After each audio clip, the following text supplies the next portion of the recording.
Hey there folks, welcome to Spectrum Pulse. We talk about music, movies, art, and culture.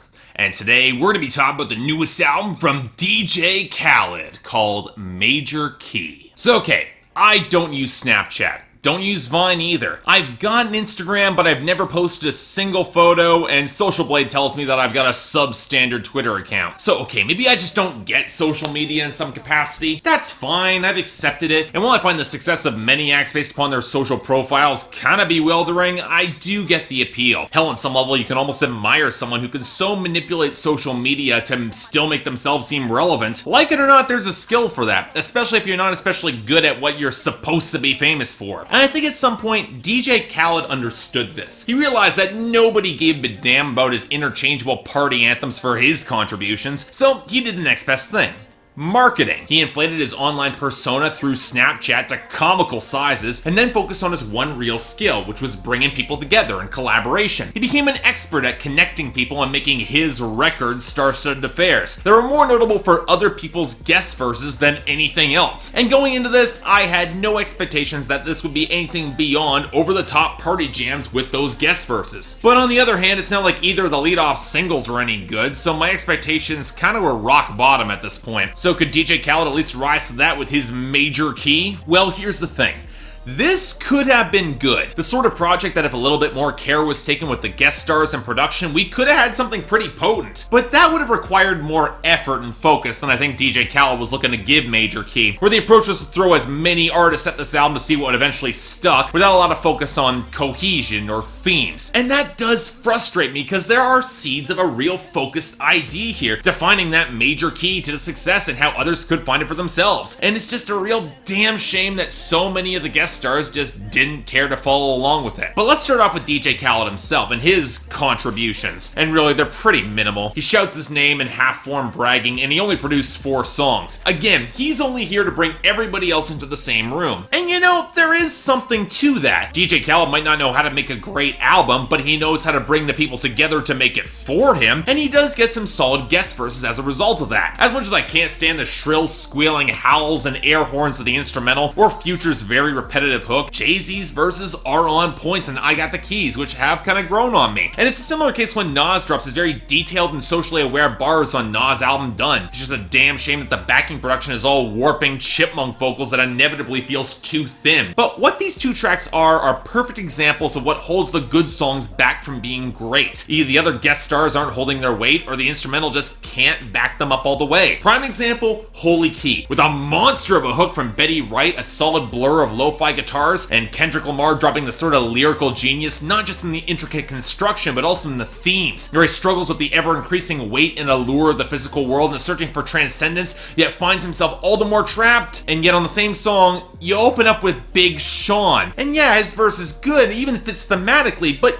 come on, he's not on the same level here. Similar case happens later with Don't Ever Play Yourself, where Jadakiss and Busta Rhymes deliver some blisteringly strong verses, and then Kent Jones, of all people, surpasses my expectations with some well-structured bars against the creepy pianos and the bass-heavy skitter of the production. But then you get Fabolous talking about his giant balls and flubbing rhyme after rhyme, and it's a complete dead zone of a song in the middle of the track that Fat Joe just can't recover all that well. It only gets better when Busta Rhymes shows up. And this becomes a problem when you consider the album on a bigger scale. Forget the fact that DJ Khaled is trying to make this album feel anthemic, and then for his second song he puts up For Free with Drake, a limp, lazy song that I already thrashed on Billboard Breakdown. Where this album is at its strongest when it focuses on revealing to the world how these artists have found their success, showing off those major keys. And yet, after Jermaine's interlude, where J.Cole meanders through an otherwise decent song musing how his success hasn't stopped his depression or for things from getting worse, and then his solution is just give up or retire, because of course it is. Thank you so much, J.Cole. The album then switches focus less on showing off the success, but preserving it from so many gold diggers and haters trying to tear them down. And look, that's nowhere near as anthemic or triumphant as I think DJ Khaled wanted. We start off with that with I'ma Be Alright with Bryson Tiller and Future, with Future again bitching about Sierra. Dude, get over yourself. It's been nearly 2 years, 2 albums, and about 7 mixtapes at this point, and then hits the absolute low point with picking these hoes apart. An anthem to negging with Kodak Black and French Montana talking about their dicks and pussy farts, with Jeezy desperately trying to hold together some dignity against bizarrely distant vocal production, as if he just phoned in his verse. It's one of the worst songs I've heard thus far this year, especially coming after the smooth and rather well executed Do You Mind with Chris Brown, August Alsina, Jeremih, Future, Rick Ross, and Nicki Minaj. Yeah, 6 artists on one song. And really,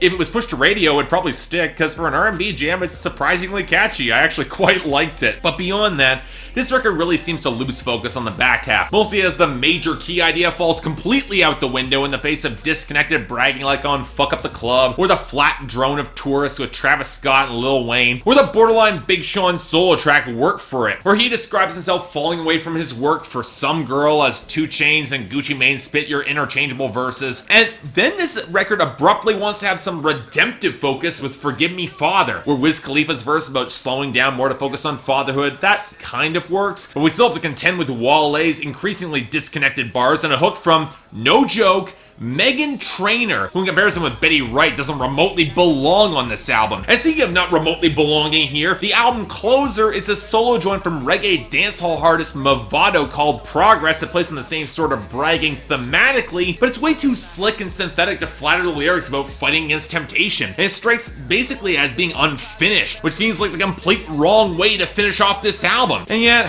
I'm not really surprised by that, because the more I listened through DJ Khaled's Major Key, the more I got the impression that while he knows how to bring people together, he doesn't quite know how to make them create gold, or to guide them to be better than the sum of just their parts. And really, that's what this album feels like, a scattered collection of verses and fragments that had the potential to be better, but now just hang disconnected in the wind. And sure, there are some of those fragments that are genuinely excellent, some great verses, some great hooks, but with the weight of so much incompetence around them, this record can't help but be dragged back to a light 5 out of 10. Again, I'm not sure what I was expecting from DJ Khaled here, but there's a part of me that was hoping this album could be better than the sum of its parts. In other words, if you're curious, it's got a couple bright spots, but overall, probably not worth your time for as long as it is. I'd probably skip it. So yeah, thanks a lot for watching. I'd like to like and subscribe, I'd be more than grateful. Got the poll up here, so if everyone thought I was not on the same level with DJ Khaled, just was waiting for him to deliver another one, and I didn't get it. But everyone else who thinks differently, got the poll up here so you can all tell me I'm wrong.